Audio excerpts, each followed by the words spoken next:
Firstly, thanks again for taking the time out, both of you and Ikhlaq for sort of joining us over here. Really appreciate this. I think that the topic itself is a fairly interesting one, where we're really going to be diving deep into the CIO-CHRO dynamics, right? In the past 18 odd months or maybe almost 2 years have been quite dynamic. And I think CHROs have had have their hands full with trying to figure out how to manage large organizations across various geographies, and CIOs as well, how to sort of set up the systems now in a completely new changed world. So we're gonna ask a few questions around that. We're gonna have a lively discussion around that. I'd like to just sort of start off, if it's all right with all of you, with a very simple question. Over the past 18 odd months or 2 years, what has really changed in your function? There has to be a change that has come about with this new changed normal. Right? What has really changed? Vinay, do you want to go first? If you allow me, I'll sort of take your question into a little wider time frame. Sure. I think this is more pertinent to the the heading of the summit, CIO-CHRO dynamics. See, first, but let me first answer your question. Otherwise, you'll be an unhappy moderator, which is not a good thing. I think the CIO position undoubtedly today is one of the most powerful positions in any organization from the impact it can create, not only outside the organization, but inside the organization also. So that is point number one. Point number two, and these views are personal, I don't represent the organization here. From a CHRO, CIO dynamics, I think this is the golden age, so to say, right? And I'll cast my mind back more than 30 years when I started my career with ITC back in 1988. I remember that ITC was a wealthy company then, it's still wealthy company now, so it could have a IT function. Most companies didn't have a IT function then. We had a Burroughs mainframe, which took an entire room, and all it could do was process a payroll of about 2,000 people. So that was the IT journey, that you had Lotus 1, 2, 3 come in. And in 90s, if I really classify by decade, and that's how I just want to build up to this conversation, I think in 98 to 2000 time, when I was still with ITC, I was part of a ERP task force. So that was the era of ERPs being looked at. We looked at it ahead of time. The rest of the world was there. In India, it followed in the 2000 to 2010 decade, if I were to slice it for ease of convenience, like that. And a lot of new, foreign companies which came into India, I think they first came in with their FICO modules. Obviously, you needed financial control first. And that was the most powerful module of SAP or PeopleSoft or whatever else you had during those days.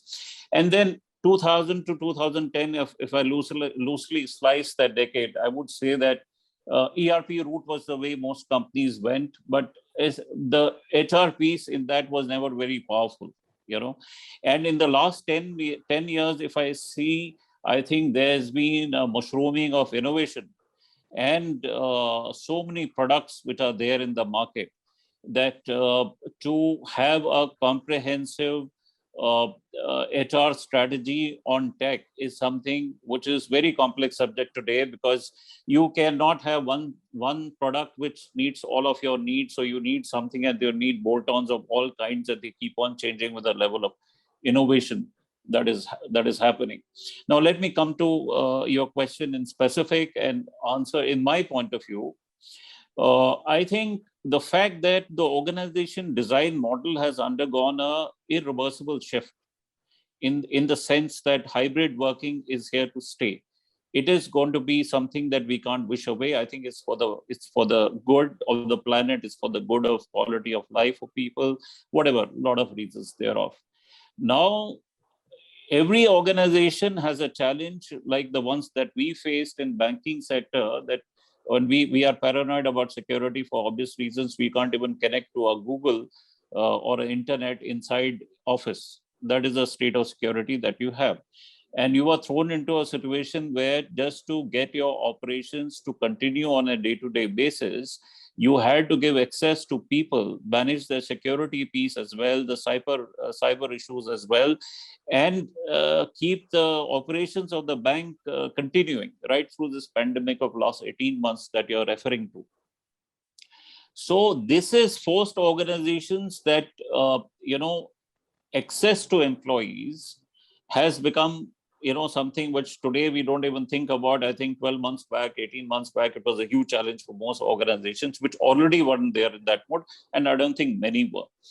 So I think this has obviously created a situation in which CHROs are tasked with keeping the organization running from a people point of view and, from policy point of view and so on and so forth. And it could not have been done without the superhuman role, which I think the CIOs of all organizations would have played in this piece. And I will stop there. A lot more to say on this, but I'll just allow you to ask the other panelists. Yeah. No, thanks, Vinay. Thanks a lot for that. Khushru, let me ask you this. I mean, from a CIO perspective, you've seen a clear shift as far as the overall tech goes, overall ideology goes, overall methodology goes. What has changed from a CIO lens in the past 18 months? I would say everything. All right, from the way the businesses interface with you, the way marketing, HR specifically interface with you, everything has changed because the world completely moved into a collaboration mode, which is completely based on digital. So effectively, high density digital inclusion for employees and customers came in. And that had to be brought in, which was a quantum leap from the way you traditionally do business. Because for our example, our business is more face-to-face communication, which is definitely required in our kind of business, which is more, talking to people, ensuring that the services are rendered. How do you do that digitally? How do you move contactless? How do you make sure that the employees, are utilizing those collaboration technologies? So it has pushed the company over a tipping edge of bringing in something called digital inclusion. All right. The adage that the business is tech and tech is business, and the next revolution which will happen is based on digital transformation is very, very true.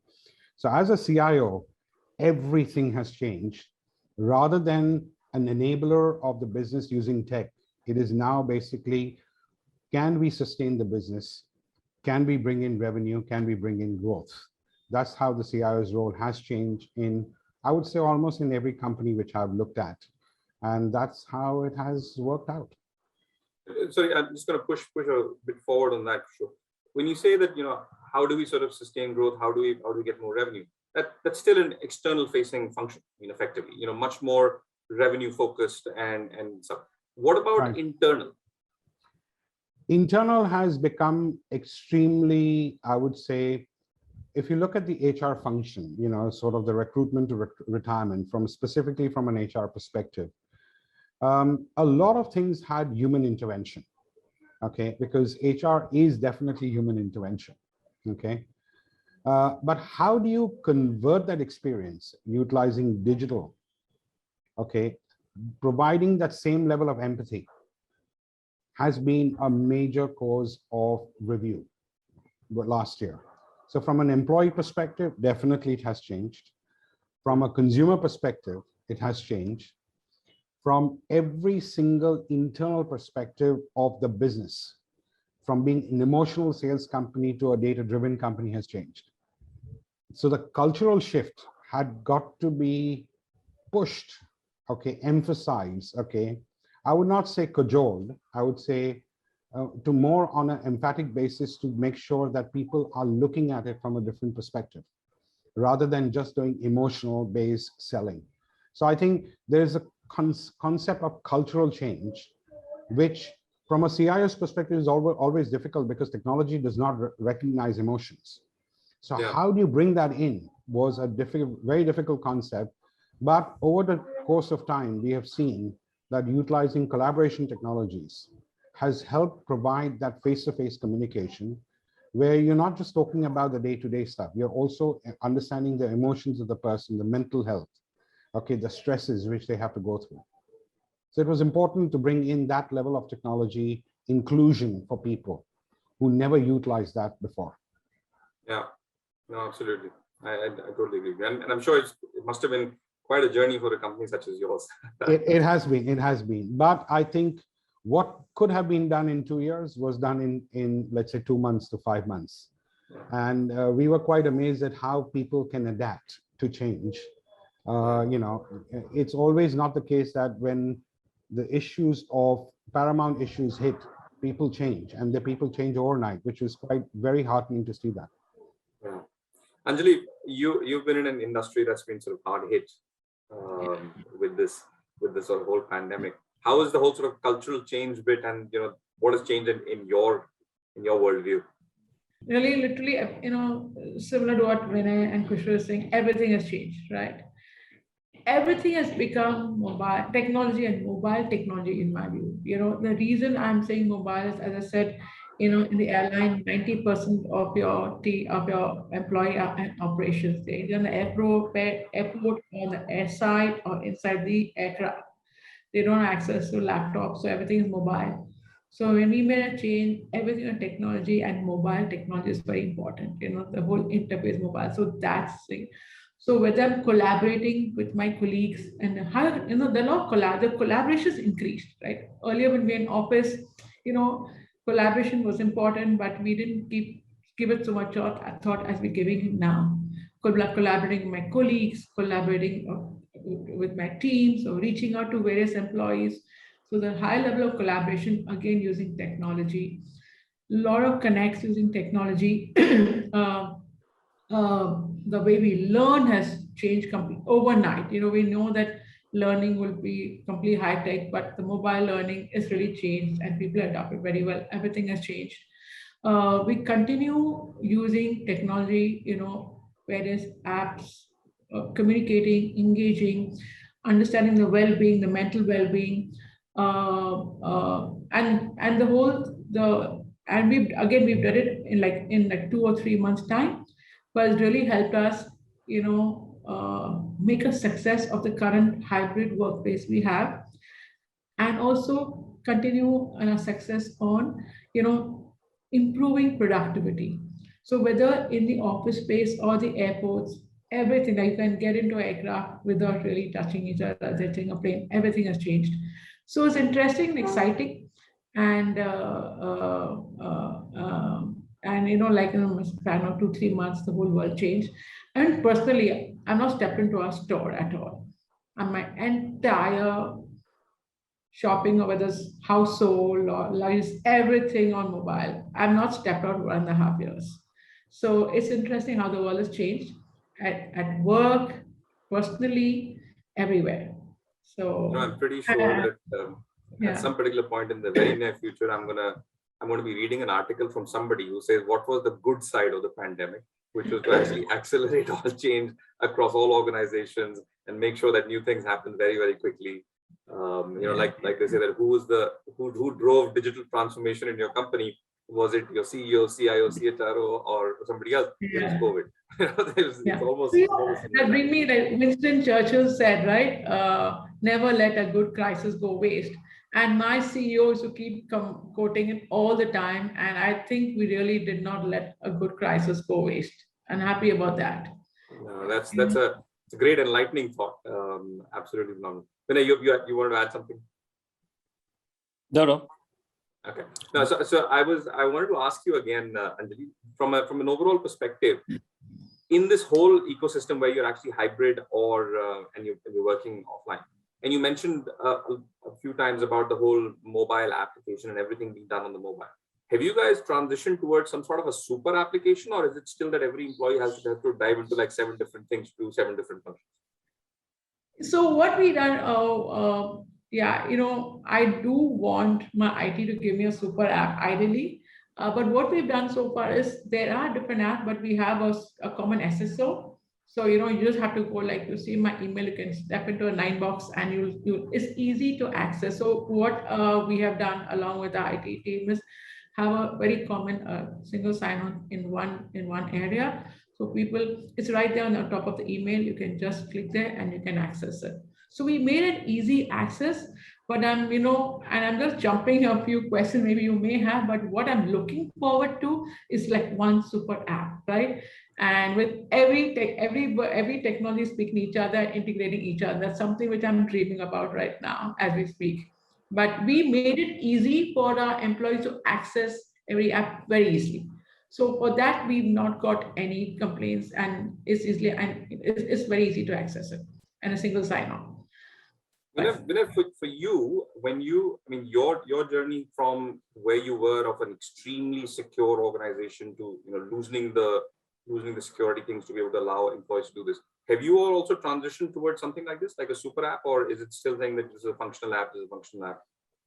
See, I really can't comment on the super app bit because I think it's a fancy term that is getting perhaps overused or misused, if I may say so today. Would you want to have it? Obviously, but you can't wish away the complexities that you have and that you're dealing with. For instance, at HDFC Bank, we have more than 120,000 people. Right? Yeah. We have more than 80 verticals of the organization. There's a certain spread we have more than 5,500 branches spread all over the country, which remained open right through the pandemic, from day one of the pandemic, right? Yeah. So therefore, in this complex environment, interestingly, we had already embarked on our journey of, changing our core HRMS, suite. So we continued with that. And I think it's a very, my expectations, if you were to ask, and, what they are from CIO of my organization. And the CIO, incidentally, will have also very, very serious expectations from you because the tech talent has become very, very flighty nowadays. So they are all getting huge hikes and they all want to become unicorns and multimillionaires overnight. So how the CIO will staff their organizations is also something that they have to think about, and how much they want to keep inside and how much they want to go out for, including possibly talking to the top IT firms for the staffing contracts. But keeping that aside, I think my own understanding of the tech landscape for HR has been that it's become a very complex decision now that what should constitute your HR tech architecture. Not only from the multiple products and the functionality point of view, but possibly the CIO and his team would also have a view on what you can have, on what you may not want to have. In the bank, for example, because of security and historical reasons and very, very solid reasons, perhaps, which were contextual, we used to have a practice of having everything in-house, on-premise, nothing on cloud. So that makes the decision of any IT change very substantial for you from a capital investment point of view. I think we're shifting towards cloud now, and a lot of our applications are out there. But I think today, stitching the total HR tech landscape together from multiple products, which are inevitable. In my mind, it's completely inevitable. You may have a core set of modules which does your master data, which does your leaves and attendance and, XYZ. But for, for engagement, you may have something else, which is AI based. And for your talent management, you may have something else which you want to consider. Most companies which are scale organizations are using chatbots nowadays. So your shared services strategy can, become significant and different. There, you'll have a lot of things that you may want to digitize. So, and the difficulty in HR is, unlike, let's say, a finance function or a supply chain function or some other parts of the organization typically, that, there is a lot of creativity involved. So 1 year later, I may come up with some process. Today, I'm not able to foresee it because a lot of this thing is also contextual to the evolution of the organization and where you are at that point in time. So I think from a HR tech landscape, going with a core product and having satellite applications around that, and having our development support made available to you right through, are the key things which will ensure that whatever you have, whatever your ask is from people aspect of technology, it all stays within the box. Otherwise, all of us know that you start with, having everything inside, and then slowly things start falling outside the box. and then that's a recipe for disaster. We all know that. So I think that's really the critical piece where I would expect my CIO and our CDO, Chief Digital Officer as well, to partner with the HR function, which they are doing in our context.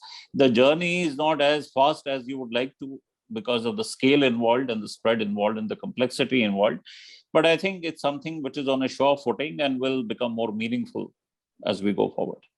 What's the, I mean, if I were to ask you, what's the one problem that you're trying to solve, or the biggest problem that you tried to solve post-COVID using technology? I mean, of course, the standard thing of, remote working and stuff aside, beyond that, what is it that you sort of really tried to solve for? So, there's no one answer. I mean, the most obvious answer you took off the table. The first issue was that people went off to their homes. So you didn't know who was working from where. And if you were an organization where you didn't have geotagging and people had to come to office to log in, you didn't know where people were. We have more than 60,000 people who are associate manpower over and above this 120,000 people. And we are spending a fair amount of money on that, hundreds of crores on a yearly basis on that manpower. If you ask a basic question, if the CEO wanted to know how many of those people are coming to work, you didn't have an answer. I mean, it was as simple as that. And coming to the 120,000 people, obviously, we got around to that and fixed those issues.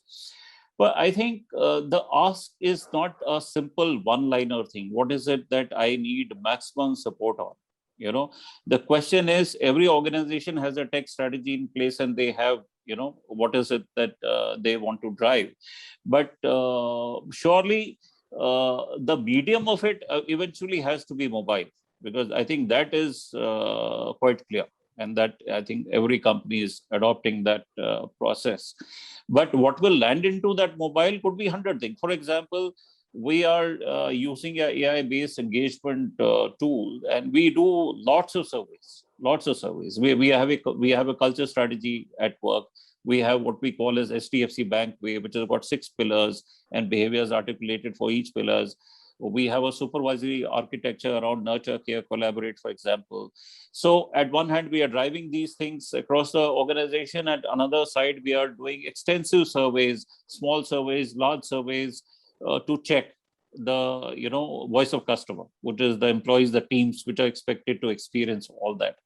So all that we are able to do, and how we are able to dashboard it, how we are able to bring it to the right stakeholders, and how we can automate it end to end, for example, without any human intervention, is the key thing from my point of view. Because still there are processes which have got part tech, part human kind of a situation, and that applies to most of the processes where the design is okay. Where the design also needs to undergo a change, obviously we are working at that. Back to you. No, thanks. I think that's a very, very comprehensive and broad-based answer. Thanks for that. Khushru, I'm going to come back to you. You had, earlier on we discussed about the external versus internal facing functions and what's actually there. I remember almost a couple of years back, I was having a very candid conversation with a CIO in the industry. And he said, "Look, boss, there are 10 things on my agenda. Right? HR tech does not make it to the top 5. This was before COVID, right? And he said it's there in the top 10. So it's in the second half of the 10. Where does HR tech stand as far as it goes today? I would say at a very high priority, okay? And I would indicate to a large extent that focusing on your people's well-being is perhaps, has been and will be perhaps one of our highest priorities within the company.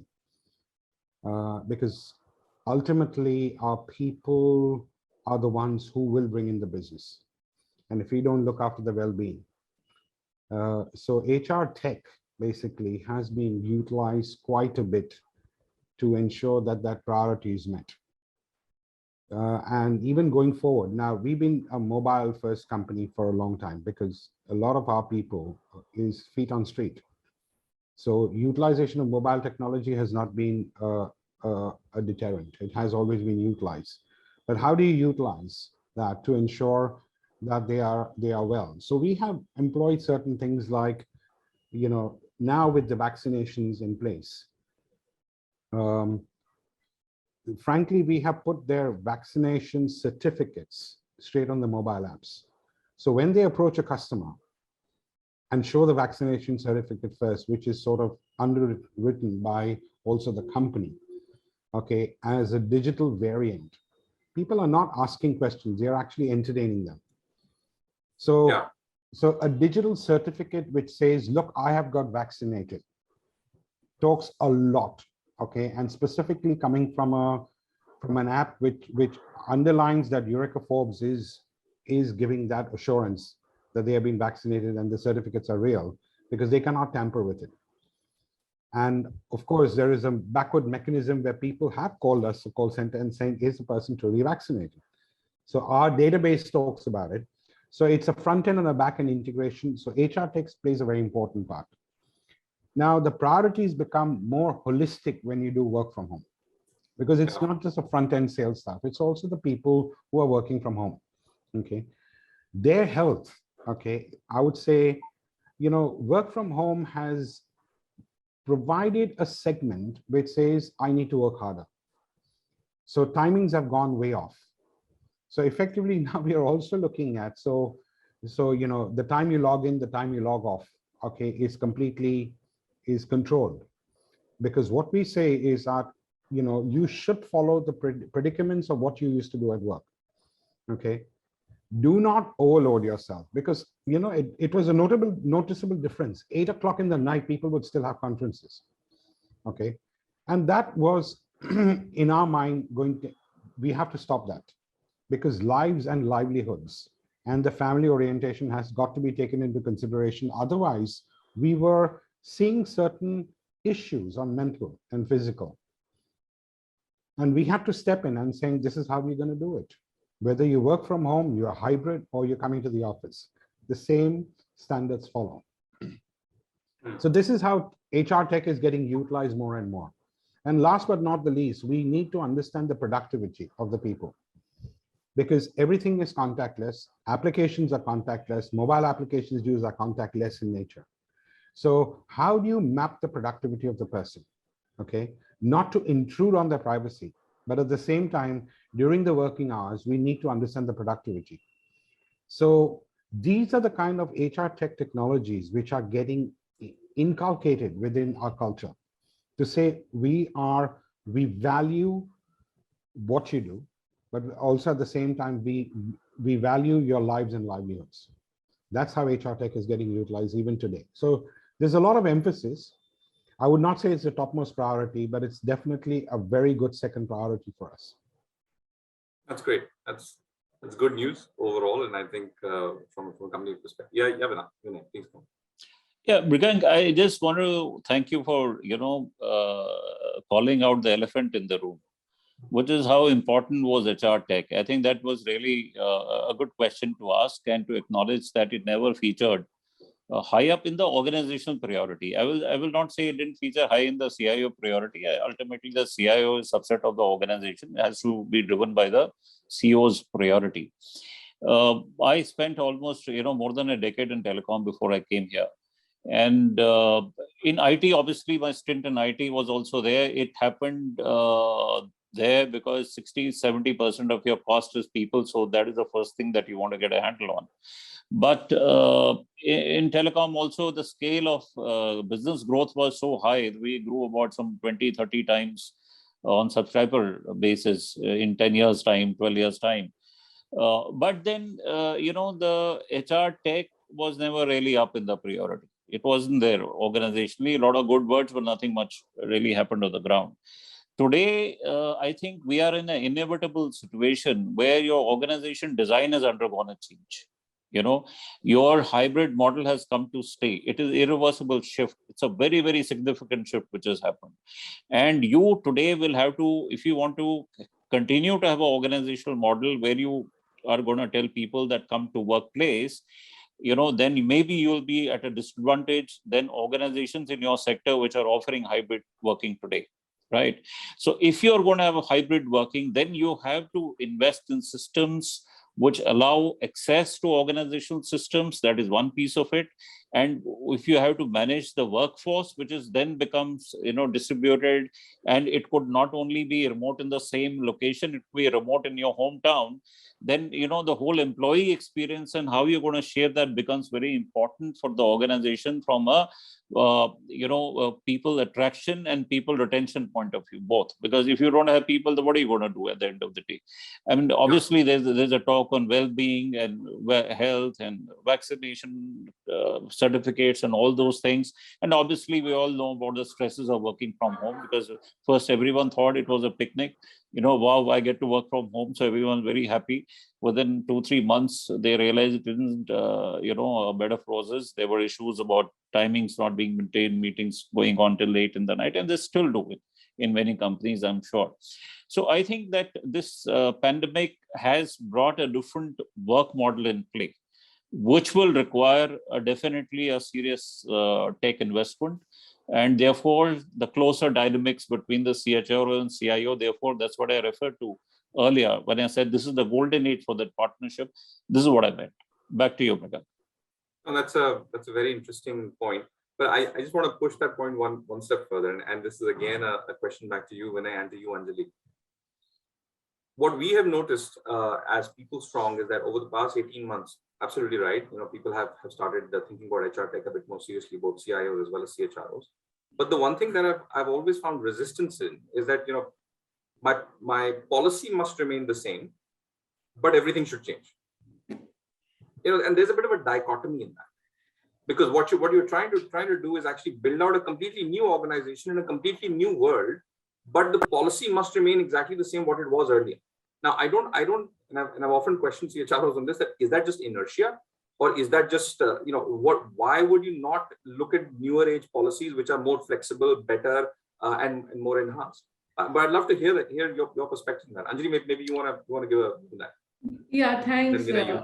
Yeah. So, I'll just a step like 5 minutes behind, and it's been Vinay was talking about. So I've been part of the Tata Group. Asia is a part of Tata Group, and I've been on HCM, cloud-based HCM for the last 12 years, right? And when you have, that's the advantage of cloud-based HCM, because every department will have this own focus, and the focus was across department, and the people focus and HCM focus always very, very, very high. So very proud to say that. And last 12 years has made me learn, right? You cannot, you have to, when you're transforming systems, processes, you have to transform policies. And I learned this the hard way, right? So for example, especially in a cloud-based model, right? I also learned you cannot go and, really customize too much. There the best practice come, and it's good to really develop take on these best practices and really do a change management back at the organization instead of really doing a change management. It's a system level. So yes, the answer to your question is yes, that after 12 years of 13 years of intense learning and learning through difficult ways, especially when you're doing an LMS, right? So the classic example of is LMS. So you have LMS technology, but your LMS policies, remain old, and they, that's where the conflict comes. So so this time when we really upgraded all our system processes, it was really doing a employee level transformation, company level transformation, which brought us the fact that on a yearly basis, we keep looking at policies, right? Any which way now you have to look at it because of labor codes, but it's been about 7-8 years, or the first 2-3 years where really the learning processes in the hard way. And then you realize on a regular basis, you look at your policies and, processes and, check as far as market is concerned and from a systems perspective. So, yeah, so I think that's when, you will really have a seamless onboarding of HR tech into the organization, and it matches, what you say, your policies, your practices, and how you do it. I think that's really important. So, and I think some of the things on LMS really help us, realize this a long time back. So yes, you're right. Vinay, what are your thoughts on this? You guys must have faced this quite a bit. So no, so my thoughts are pretty simple. I think at any given point in time, you have a certain set of opportunities around you. That's true of any point in time. 10 years back, 10 days back, today, 5 years later. I think to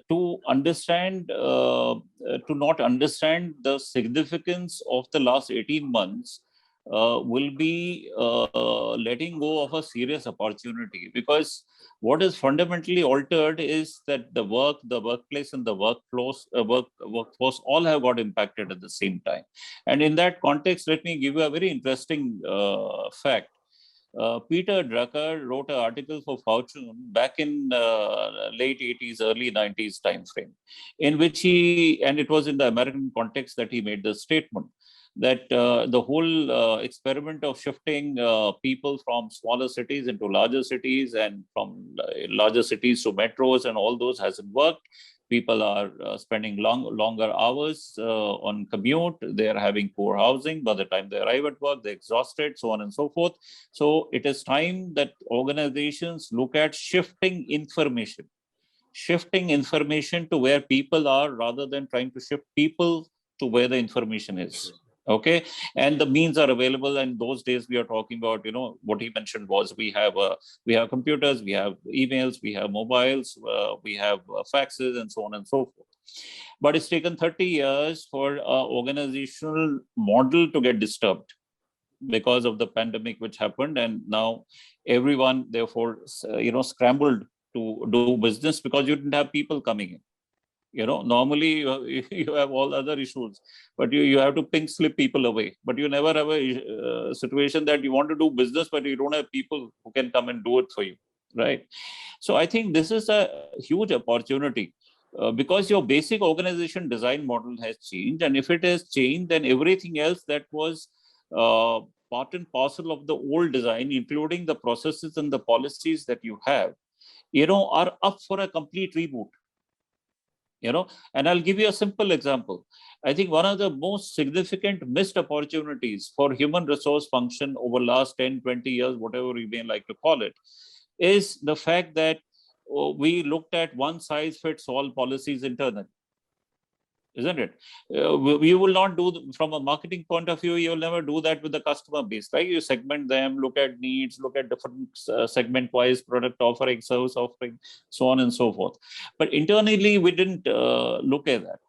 And, as part of our inclusion initiative, for example, which has got two pillars, one is gender and one is people with disabilities, it will automatically mean, half day, half pay, flexi working, coming some days, not coming some days. And those are opportunities which today are available to every organization. Some will capitalize on it fully, some will not, some will do half job of it. So that is true of any given situation. Opportunities are always there around for you. So it's up to you that how you can capitalize on them. So today, if companies are not willing to relook at their policies and processes, I think they are going to be left behind pretty quickly, because these shifts that we have seen are irreversible in nature. They will have serious impacts on organization design and the way people work. They will have more command on their time, quality of life issues that we keep on talking about. You may have other issues emanating out of this new way of working, but at least, not spending 3 hours on the road, those issues will disappear to some extent. So there will be those opportunities available, and the companies which will harness them will go forward, and which don't will suffer for it. Back to you, Mrigank. Thanks for that. No, I hear you completely, and I couldn't agree more. I'm gonna touch upon a topic which is actually very, very dear to me and very near to my heart. Oftentimes, after we've actually, when we go into implement a specific type of a solution, we oftentimes encounter what I like to call the Mera Wala Blue problem. The Mera Wala Blue is basically that an adage to the famous ad by one of the large paint companies, wherein your objective is to get blue, but what you want is the exact shade of this, and this. And that type of an approach usually comes about when your policies and processes have been built for something else, but now the system is talking about something else, which might be a bit more new age and stuff like that. how do you actually go about, building or implementing, or what would be your advice to companies, Khushru and Vinay, this is specifically to both of you, what would be your advice to companies who get so bogged down by saying, no, please do it this way? It's like telling a coder that I want this outcome, but I want you to please code this way, right? And only then will I be happy with the outcome. What would be your advice to companies which are actually falling into that trap and thereby actually not necessarily getting the best outcomes from their HR tech implementations? The world has changed. I can tell you that. Okay. Okay. Reflecting back on what Vinay said. Okay. I do come from that era of the baby boomers, I would say. All right. Where I've seen tech, the dot-com boom and the bust and everything related to all of that. At one time, IT, business would tell IT that this is what you want. IT would then go back and look at their own personal resourcing and knowledge to say, all right, we build it, but this is how it will happen. Those days are gone, okay? It is what business wants is what business gets. So if you are going to provide, if business has as X, you cannot say, I'm going to give you Y, and then make certain remediations around it in order to get you a flavor of X. Those days are gone, okay, completely. And I think this is where the collaborative way of working with the business, specifically on HR tech, because HR issues are not like any other business problem. It's about people. It's about feelings. It's about emotions. Okay. You cannot portray that in a system, because the system will not understand emotions. Yeah. And I think this is where the complement of a human being talks a lot. Okay. And I think that is what needs to be emphasized within a system which is built for HR. And the tech has got to reflect that. It cannot be, it cannot be archaic in nature. It has got to be up to what people want. And specifically with Gen Z and Gen Y, okay, there is a complete different orientation, okay? There is a need for acknowledgement. There is a need for enhancement. There's a need for what's in it for me, okay? And those are the things that are very difficult to build in a system. So I think this is where multiple systems put together in the way we look at it has come about it for HR tech. It's not just one system does it all. It's sometimes on the periphery, you need to be a little bit more empathic to the people whom you are providing the system to. That's the way we do it. We try and do it. I would not say we do it completely, but that's the way we try and do it to ensure that empathy with which we look at our people is much more coherent with what they want. Correct. No, that's a good approach. Vinay, what about you? What would you have to say? So I personally feel that, perhaps you'll have less of that behavior in today's time, or that instinct of not wanting to change, because of the simple reason that when does change happen? If you ask the fundamental question, if out of 100 people, 10 have experienced change and they're trying to bring about a change for the balance 90, it's going to be a tough job, But if all 100 have experienced that change, and all of us in our own ways, I mean, if I were to just share an example, if you had asked me 2 years back, that Vinay, do you think you'll ever hire a CXO level person virtually? I would have laughed at you. But the fact is that I have done that, and not one, but many.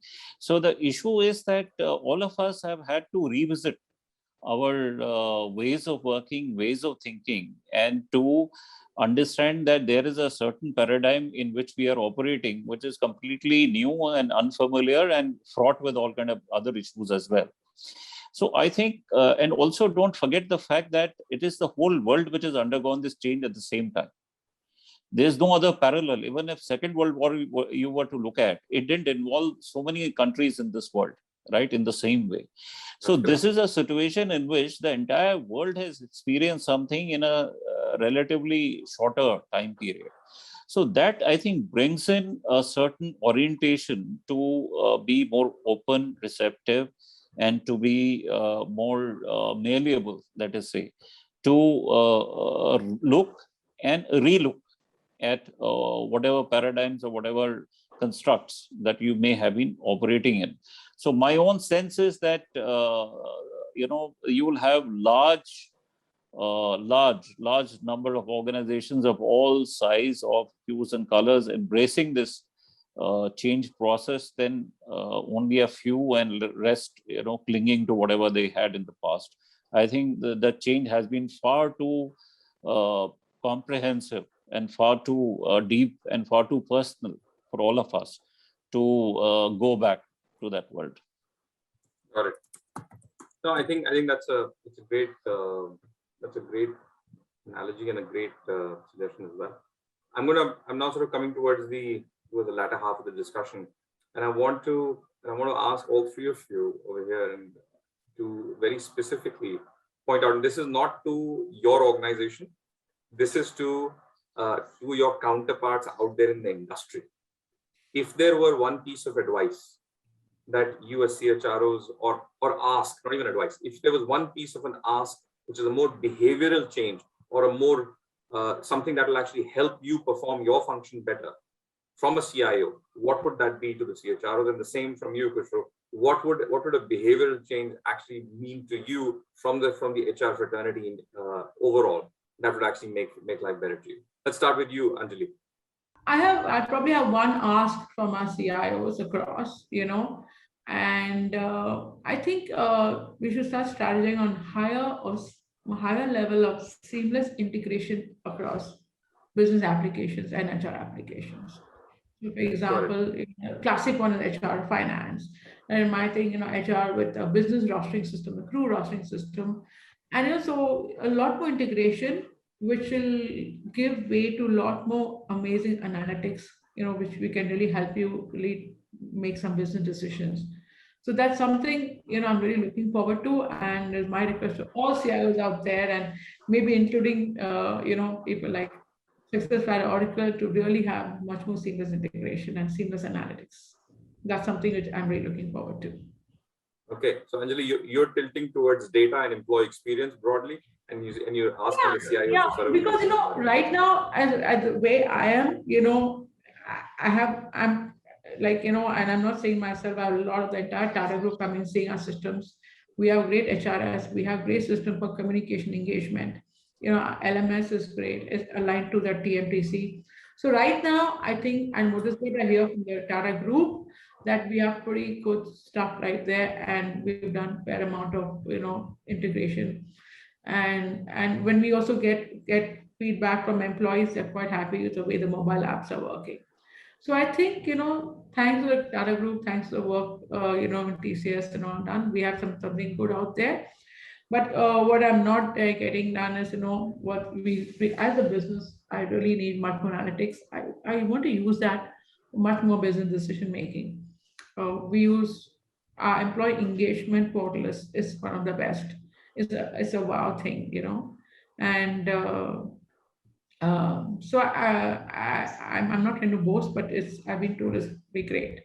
So that's why I'm going one step ahead, and I'm saying that I need something more to help me make business decisions.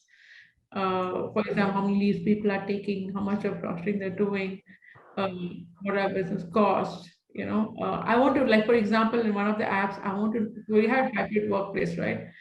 I want to know who all are working from where, right? Earlier, you were in the office, but today, I'm from Mumbai, 5 people are in Bangalore, somebody's in Kerala. So I want them, our attendance systems to shift. Okay, this is where people are, right? It's just, to know, okay, tomorrow I'm going to go Goa and work from Goa for 5 days. I just want to know, that's about nothing else. So, so that's really, is coming in our rostering system, but how do I connect to the HRIS? How do I connect to the finance, app? That's something really important. So, and as we go ahead, and we evolve in our IT and an IT process, is what we will need, I think. Thanks for that, Anjali. Good one. Khushru, what about you? We'll take a CIO perspective before we move to Vinay. I would like to talk about more of the work from home, and perhaps, and though I'm talking to some very erudite people on this call, I think I'm preaching to the converted. Okay, but most important, I would like everybody to realize that tech solves problems, but cannot resolve human issues. It facilitates productivity, but it cannot generate it. So when you talk about work from home, I think from a CHRO perspective, it is necessary to review and avoid the pitfalls of remote working by careful thought process of cohesion between the leadership and the management in this virtual world. Okay, focus on the interactions between the leadership and the team to encourage social cohesion, to have a very unified hybrid culture. All right, now this is very important in today's day and age. Okay, and the second point, okay, which I would like here the CHRs to be very careful about, is encourage and enforce cybersecurity awareness. Work from home has a very clear challenge of cybersecurity, and the threat vectors are taking advantage of that. So this is something which has got to be done. You have to encompass your people into a security bubble when they're working from home, because that forms the weakest link in the chain, and the threat vectors actually utilize that, okay, to bring in cybersecurity issues in a company. So I think the safety of the employee, the safety of the company and the customers needs to be from the work from home staff.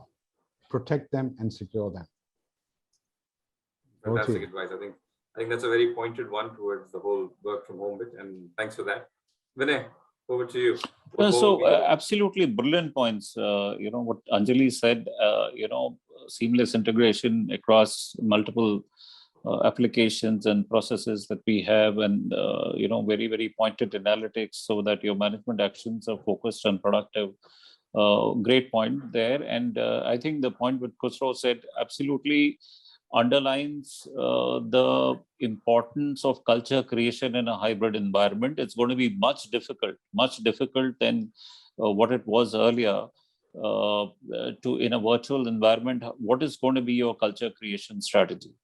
And that has to be a mix of on the workplace or some ways by which people meet and do whatever. But you need to have a strategy around that. Many organizations just let their physical behaviors at work and how they conduct themselves to be the beacons of culture creation. That's not going to work in a virtual environment. So absolutely fantastic points there.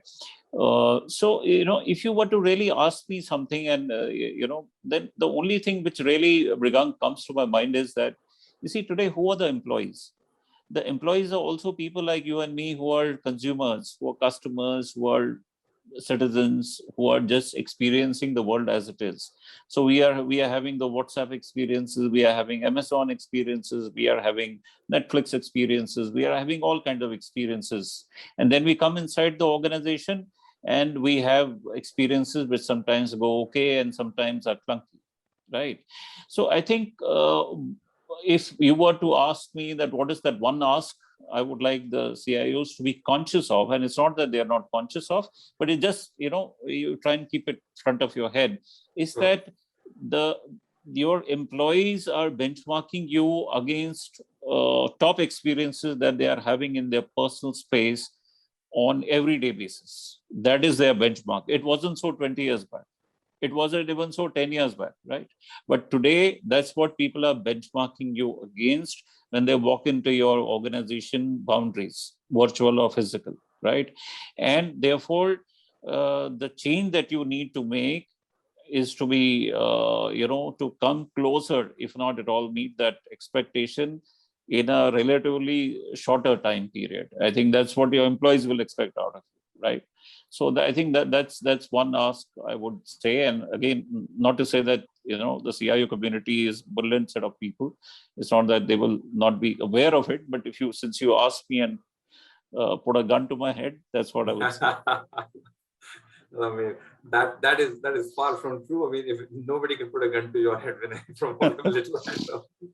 No, thank you very much. I think this has been a great and very enlightening discussion. All of you have been fantastic panelists, and I think some phenomenal points on all facets of the of the HR Tech as well as the CIO and CHRO conference. Thank you very much for taking the time to do this. And hope you guys have a great rest of the week, and I hope to see you all very soon. Thank you very much. Thank you. Thank you very Thank you, much. Khushru. Thank you, Anjali. Thank you. Thank you. Thank you. Bye. Bye. Thanks, all of you.